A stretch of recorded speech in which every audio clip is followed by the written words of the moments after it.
დღეს მარშის დღეა 7 საათზე მოქალაქეები ფილარმონიასთან შეიკრიბებიან და უკვე ტრადიციულად პარლამენტთან გადაინაცვლებენ. აქციის მონაწილეები კიდევ ერთხელ მოითხოვენ ახალი საპარლამენტო არჩევნების ჩატარებას, რეჟიმის ტყვეების გათავისუფლებას და ქიმიური მოწამვლის საქმის საერთაშორისო გამოძიებას. ლიზი ვეკუა ესაუბრა მარშის მონაწილეებს.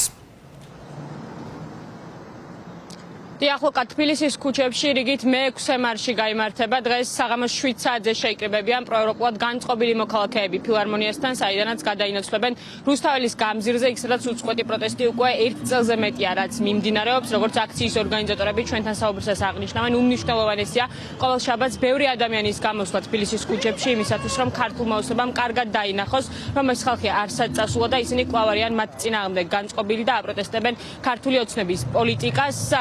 ისინი შეიკრიბებიან როგორც გითხარით ფილარმონიასთან და გადაინაცვლებენ რუსთაველის გამზირზე. მთავარი გზავნილები რიგით მე-6 მარშზეც იქნება უცვლელი. უმთავრესი მოთხოვნა არის, რომ დაიწყოს საერთაშორისო გამოძიება იმ ქიმიურ ნივთიერებასთან დაკავშირებით, რომელიც ქართულმა ოცნებამ გამოიყენა 2024 წლის 28 ნოემბრის შემდეგ საპროტესტო აქციებზე. ასევე ისინი მოითხოვენ ხელახალი არჩევნების ჩანიშვნასა და სინდისის პატიმრების გათავისუფლებას. გაჟღერდება ის მოთხოვნები, რომლებიც ამ პროტესტს უკვე წელიწადზე მეტია თანსდევს.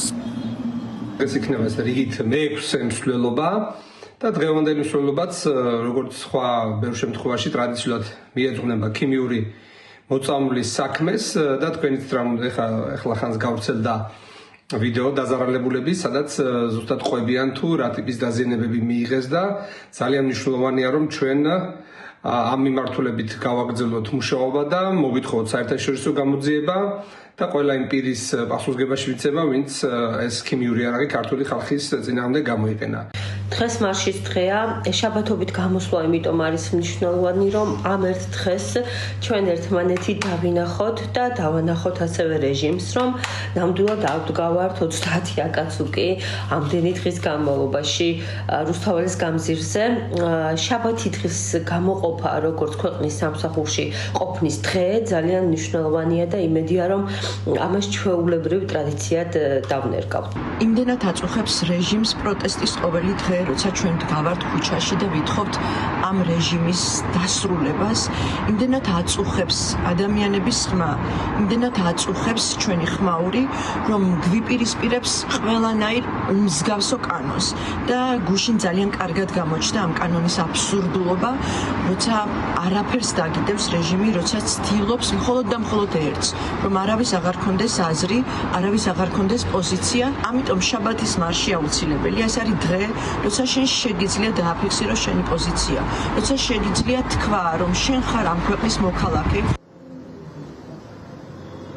მიუხედავად იმისა, რომ ქართულმა ოცნებამ ფაქტობრივად აკრძალა შეკრება და მანიფესტაცია და შეიტანა არაერთი ცვლილება, სწორედ ამ კანონმდებლობაში მოქალაქეები ყოველდღიურად და ახლა უკვე ყოველ შაბათს იკრიბებიან ტრადიციულად თავდაპირველად ფილარმონიასთან, შემდეგ კი ისინი გადაინაცვლებენ რუსთაველის გამზირზე. ჩვენთან საუბრისას ამბობენ ეს მოქალაქეები პროევროპულად განწყობილი ადამიანები, რომ არ შეწყვეტენ ბრძოლას მიუხედავად ამ კანონებისა, მიუხედავად იმისა, რომ შეიძლება თითოეული მათგანი ნებისმიერ დროს სისხლის სამართლის წესით აღმოჩნდეს ციხეში, ისინი იბრძოლებენ ბოლომდე, მანამ სანამ არ გაათავისუფლებენ სინდისის პატიმრებს და მათ მთავარ მოთხოვნებს არ შეასრულებენ.